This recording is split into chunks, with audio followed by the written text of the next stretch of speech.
നമസ്കാരം. റഹീം നായിക്ക് പേട്രിയറ്റ് സിനിമയിലെ മോഹൻലാലിൻ്റെ കഥാപാത്രമാണ്. ഉള്ളു തൊടുന്നൊരു കഥാപാത്രമാണ്.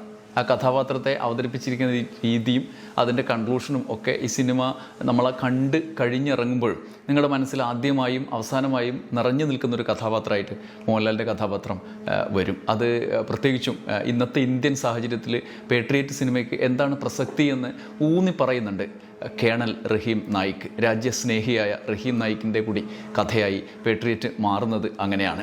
ഈ സിനിമ ഈ മോഹൻലാൽ കഥാപാത്രത്തിൻ്റെ അഭാവത്തിൽ എത്രമാത്രം നിലനിൽക്കും എന്നുള്ള ചിന്തയിലേക്ക് വരെ നമ്മളെ കൊണ്ട് എത്തിക്കും. ഈ സിനിമ ഇവിടെ സംഭവിക്കുമോ?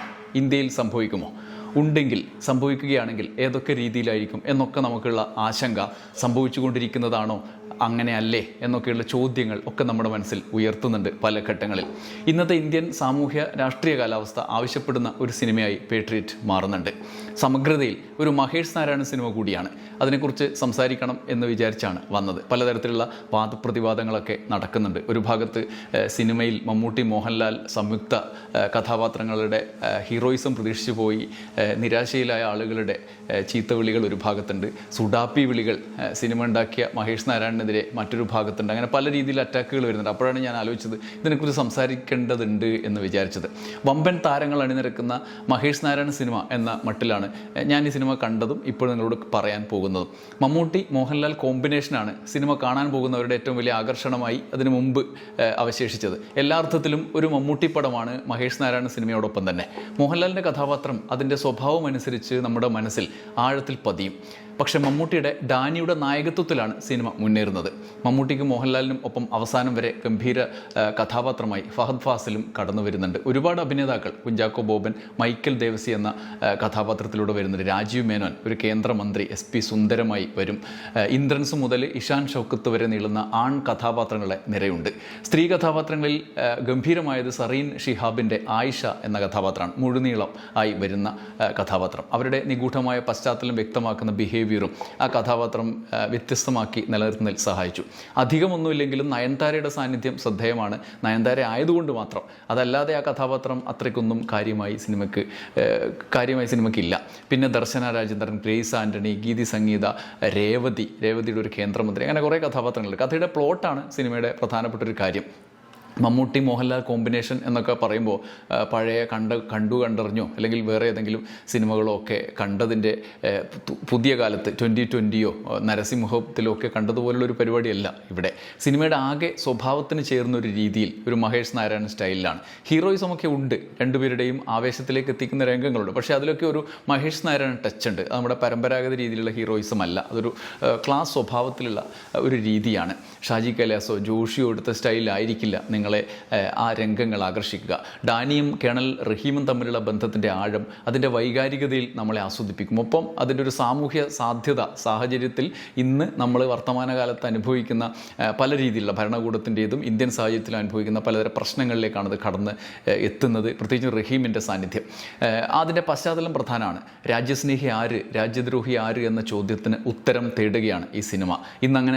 ഇന്നത്തെ കാലത്ത് ചോദിക്കുക എന്നുള്ളതിൻ്റെ വലിയ ചോദ്യമാണ്. നമ്മുടെ പേരിൻ്റെ പേരിൽ, മതത്തിൻ്റെ പേരിൽ, അർബൻ നക്സലുകളുടെ ഒക്കെ പേരിൽ, എന്തിൻ്റെങ്കിലും പേരിൽ ഭരണകൂടത്തിന് അലോസരം ഉണ്ടാക്കുന്ന ആളുകളെ, വ്യക്തിത്വങ്ങളെ ഒക്കെ പൂട്ടാൻ നമ്മുടെ നാട്ടിൽ നിലവിലുള്ള ഒരു രാജ്യരക്ഷാ നിയമമുണ്ട്. ആ നിയമത്തെ ദുരുപയോഗം ചെയ്യുന്നത് നമ്മുടെ കൺമുന്നിൽ കണ്ടുകൊണ്ടിരിക്കുന്ന കാലമാണ്. അതിന് ഔദ്യോഗിക രഹസ്യ നിയമം എന്നൊരു വകുപ്പുമുണ്ട്, വേണമെങ്കിൽ കുഴപ്പത്തിലാക്കാൻ. സമീപകാലത്ത് ജയിലിലടക്കപ്പെട്ട ഇത്തരം നിരവധി ആളുകളുണ്ട്, മരിച്ചുപോയ ആളുകളുണ്ട്. സ്റ്റാൻ സ്വാമിയുടെയൊക്കെ പേരുകൾ ഇത്തരത്തിൽ നമ്മൾ നിരന്തരം പറയുന്നതാണ്. രാജു ശർമ്മ എന്ന മാധ്യമപ്രവർത്തകൻ്റെ കഥാപാത്രത്തെ അല്ലെങ്കിൽ അങ്ങനെ ഒരു വ്യക്തിത്വത്തെ ഒക്കെ നമുക്ക് ഓർമ്മ വരും. അദ്ദേഹം ചൈനയിലേക്ക് അയച്ച ഒരു മെയിലിൻ്റെ പേരിൽ ഒടുവിൽ കോടതി തന്നെ പറഞ്ഞു തെളിവുകൾ കൃത്രിമമാണ് എന്ന്. നമ്മുടെ രാജ്യത്തെ പൗരരടക്കം നിരീക്ഷിക്കപ്പെടുന്ന സാഹചര്യത്തിലേക്ക് നാട് നടക്കുകയാണ്. അതിനെല്ലാം നമ്മുടെ കയ്യിൽ ഒരു സ്പൈ ഉണ്ട്, മൊബൈൽ. വ്യക്തി വിവരങ്ങളുടെ രഹസ്യാത്മകതയുടെ ആവശ്യം എന്ത് എന്ന ചോദ്യത്തിലേക്കാണ് പേട്രിയറ്റ് കയറി ചെല്ലുന്നത്. അവിടേക്ക് ഭരണകൂടം കടന്നെത്തുകയാണ്. തെളിവുകൾ നമ്മൾ അറിയാതെ നമ്മുടെ മൊബൈലിലെ മെയിലിലോ ഒക്കെ വഴിയും അല്ലാതെയും ആർക്കെങ്കിലും അയക്കപ്പെടുകയും തെളിവുകൾ അവിടെ സൃഷ്ടിക്കപ്പെടുകയും ചെയ്യും. നിങ്ങൾ അതോടെ രാജ്യദ്രോഹി ആക്കപ്പെടാൻ പോകാനുള്ള എല്ലാ ഘടകങ്ങളും നിങ്ങളിൽ സംഗമിച്ചു കഴിഞ്ഞിരിക്കും. ജയിലിൽ നിങ്ങൾ അവസാനിക്കും. സ്റ്റാൻ സ്വാമി വരെ ഞാൻ പറഞ്ഞതുപോലെയുള്ള നിരവധി പേരുകൾ നമ്മുടെ മുമ്പിലേക്ക് വർത്തമാനകാലത്ത് ചർച്ച ചെയ്യപ്പെടുന്നുണ്ട്. ഇവിടെ അതിനപ്പുറത്തേക്കാണ് പേട്രിയറ്റ് പോകുന്നത്. എന്താണ് ഉള്ളടക്കം ഞാൻ വിശദീകരിക്കുന്നില്ല. പക്ഷേ ജനമാണ് സിനിമയിലെ മുഖ്യ കഥാപാത്രം. ഭരണകൂടം ജനങ്ങളിലേക്ക് ചാരന്മാരെ വിടുകയാണ്. ഒരു വമ്പൻ രാഷ്ട്രീയ പ്രശ്നത്തെ വലിയ താരനിരയുടെ അകമ്പടിയോടെ മഹേഷ് നാരായണൻ ഇങ്ങനെ പറയാൻ ശ്രമിച്ചു എന്നുള്ളത് തന്നെ ശ്രദ്ധേയമായ കാര്യമാണ്. പെരിസ്കോപ്പ് എന്ന ഒരു സോഫ്റ്റ്വെയർ വഴി സാധാരണ പൗരരുടെ സ്വകാര്യത ചോർത്തിയെടുക്കുന്ന ശ്രമത്തെ പ്രതിരോധിക്കാൻ ഇറങ്ങിത്തിരിക്കുന്ന ഒരു നായകൻ, അതാണ് Daniel James. Defence research wing DRM ഉദ്യോഗസ്ഥനാണ് ഡാനിയൽ. അതിനിടയിൽ കഥാഗതികൾക്കിടയിൽ നമ്മൾ നിത്യജീവിതത്തിൽ പ്രൈവസി എന്ന് വിചാരിക്കുന്ന എന്തെല്ലാം കാര്യങ്ങൾ അത്ര പ്രൈവസി അല്ല എന്ന് സിനിമ നമുക്ക് പറഞ്ഞു തരുന്നുണ്ട്. നമ്മുടെ ആധാർ കാർഡിൻ്റെ കാര്യമടക്കം ഡാനിയലിൽ നിന്ന് ആരംഭിക്കുന്ന കഥ ഡാനിയലിൻ്റെ തന്നെ പോക്കിൽ അവസാനിക്കുമ്പോൾ പൂർത്തിയാകുന്ന ഒരു ദൗത്യമുണ്ട്. ഇന്ത്യൻ ജനതയെ മുൻനിർത്തിയുള്ള ഒരു പോരാട്ടം, അതാണ് സിനിമ. പിന്നെ ഭരണത്തിന് ഇഷ്ടമില്ലാത്ത, ഭരണകൂടത്തിന് അനിഷ്ടമുള്ള ആളുകളെ ചാരന്മാരാക്കുന്ന വിദ്യ, പാകിസ്ഥാൻ ബന്ധമുള്ളവരാക്കുന്ന കഥകൾ, ഇതൊക്കെ ഇവിടെ പതിവ് രീതികളാണ്. ഉദാഹരണത്തിന് നമുക്കൊക്കെ അറിയാവുന്ന ധ്രുവ് റാത്തിയുടെ കാര്യം ഈ ഇവിടെ മൂപ്പരുടെ ഭാര്യ പാകിസ്ഥാനിയാണ് എന്നെല്ലാം പറഞ്ഞ് ഇവിടെ സംഘപരിവാരം നടത്തുന്ന പ്രചരണങ്ങൾ എന്തൊക്കെയാണ്. ഇതിൽ മമ്മൂട്ടിയുടെ കഥാപാത്രവും ഡാനിയൽ ജെയിംസും ഒരു വിമതൻ എന്നൊരു യൂട്യൂബർ കൂടിയായി മാറുന്ന ഘട്ടമുണ്ട്. അതുപോലെ ഇഷ്ടമില്ലാത്തവരെല്ലാം പാക്കികളെന്നും കമ്മികളെന്നും ഏറ്റവും അവസാനം രാജ്യദ്രോഹികളെന്നും മുദ്രകുത്തി പ്രചരിപ്പിക്കുക. എന്നാൽ ഒരു ഇന്ത്യക്കാരൻ അങ്ങനെ തോറ്റോടുന്നവനല്ല. അത് ഏത് മട്ടിലുള്ള ആളുകളും പോരാടി നിന്ന ആളുകൾ, ജയിലിൽ നിന്ന് മുക്തമായ ആളുകൾ, തങ്ങളുടെ അവസാന ഘട്ടത്തിലേക്ക്, ജീവിതത്തിൻ്റെ ഒരു ഘട്ടത്തിലേക്ക് നീക്കിവെച്ച തൻ്റെ യഥാർത്ഥ രാജ്യസ്നേഹം തെളിയിക്കുന്ന വിധത്തിലുള്ള നിയമ പോരാട്ടം നടത്തിയ ആളുകളൊക്കെ ഉണ്ട്. മരണത്തിന് കീഴടങ്ങുമ്പോഴും രാജ്യദ്രോഹി എന്ന് പേരിട്ട് വിളിക്കുമ്പോഴും ഇന്ത്യക്കാരനായി ജീവിക്കാൻ വേണ്ടി നടത്തുന്ന പോരാട്ടങ്ങൾ നിരവധിയാണ്. പാട്രിയറ്റ്സ് ഇന്ത്യയിൽ നിന്ന് ആരംഭിച്ച് വിദേശ രാജ്യങ്ങളിലൊക്കെ ചുറ്റി ഇന്ത്യയിലേക്ക് തന്നെ മടങ്ങിയെത്തി അവസാനിക്കുമ്പോൾ അങ്ങനെ ഒരു അടയാളം കൂടി ബാക്കി വയ്ക്കുന്നുണ്ട്. ഒരു ചോദ്യവും, ആരാണ് രാജ്യസ്നേഹി, ആരാണ് രാജ്യദ്രോഹി എന്ന് വിളിച്ചു പറയുന്നുണ്ട്. പേട്രിയറ്റ് ഒരു പരീക്ഷണ സിനിമ എന്ന് വേണമെങ്കിൽ പറയാം. മഹേഷ് നാരായണ സിനിമ എന്നുള്ളതിനപ്പുറത്ത് അത്രയധികം വാണിജ്യ സിനിമകളിൽ താരങ്ങളെ അണിനിരത്തിയെടുത്ത അതിൻ്റെ ഉള്ളടക്കത്തിൻ്റെ പ്രത്യേകത കൊണ്ട് ഈ ആളുകളുടെ സാന്നിധ്യത്തിൽ ചർച്ച ചെയ്യപ്പെടാൻ പോകുന്നൊരു സിനിമ. വാണിജ്യ സ്വഭാവത്തിനപ്പുറത്തേക്ക് സിനിമ ഉയർത്തുന്നത് മഹേഷ് നാരായണൻ്റെ ട്രീറ്റ്മെൻറ്റ് തന്നെയാണ്. അപ്പോൾ നേരിടുന്ന ഒരു വെല്ലുവിളിയുണ്ട്. തട്ടുപൊളിപ്പൻ സിനിമ പ്രതീക്ഷിച്ചെത്തുന്ന മാസ് പ്രേക്ഷകർ അതെങ്ങനെ സ്വീകരിക്കും എന്ന്. ആ ആശങ്കയിൽ സിനിമ ചെയ്യാതിരുന്നില്ല എന്നിടത്താണ് ഈ സിനിമയ്ക്ക് വേണ്ടി കഴിവും പണവും നിക്ഷേപിച്ചവരുടെ ധൈര്യം ഇരിക്കുന്നത്. അതുകൊണ്ടാണ് നേരത്തെ പറഞ്ഞത് മമ്മൂട്ടി മോഹൻലാൽ തട്ടുപൊളിപ്പൻ സിനിമയ്ക്കപ്പുറത്തേക്ക് കഥ ആവശ്യപ്പെടുന്ന ഒരു സമീപനം, ട്രീറ്റ്മെൻറ്റ് ഉണ്ട് എന്ന്. ഇൻട്രോ സീനുകൾ കൊണ്ടുള്ള പതിവ് എൻ്റർടൈൻമെൻ്റ് ഇല്ല, ഹീറോയിസത്തിൻ്റെ സ്ലോ മോഷൻ സമീപനങ്ങളില്ല, അങ്ങനെയുള്ള ആറാട്ടുകളൊന്നും പ്രതീക്ഷിക്കേണ്ട. എന്നാൽ ആത്യന്തികമായി നല്ല കഥാപാത്രങ്ങളെ ഉണ്ടാക്കി അവതരിപ്പിക്കുന്നുണ്ട്. പരമ്പരാഗത സമീപനങ്ങളിൽ നിന്ന് വ്യത്യസ്തമായൊരു സമീപനം മഹേഷ് നാരായണൻ അവതരിപ്പിക്കുന്നുണ്ട്. വൈകാരിക രംഗങ്ങൾ നിരവധിയുണ്ട്. അതിലൂടെ ഉദ്ദേശിച്ചിടത്തേക്ക് നമ്മളെ കൊണ്ടെത്തിക്കുകയാണ്.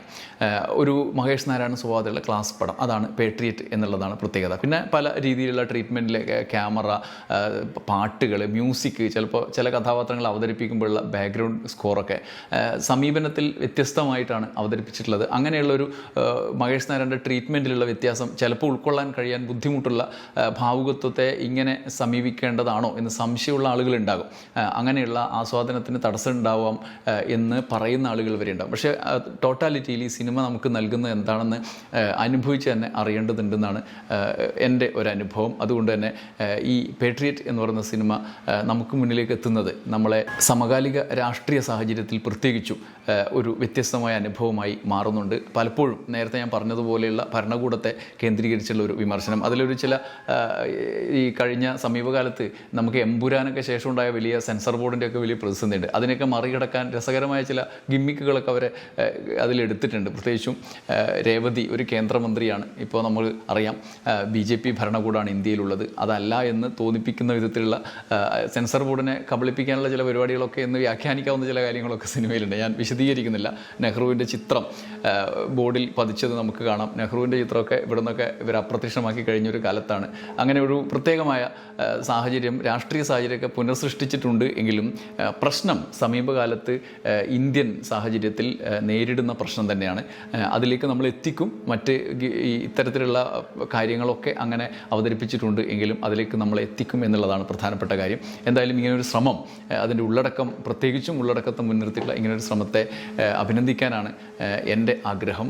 ആസ്വദിക്കുന്ന കാര്യത്തിലും ആ സിനിമ നമ്മളെ ഈ താരമൂല്യത്തിനും അപ്പുറത്തേക്ക് കഥാപാത്രങ്ങളെ ഗംഭീരമായി അവതരിപ്പിച്ചതിൻ്റെ പ്രത്യേകതകൾ കൊണ്ടുകൂടി ഈ സിനിമ നമ്മളെ മുന്നോട്ട് സഞ്ചരിപ്പിക്കുന്നു.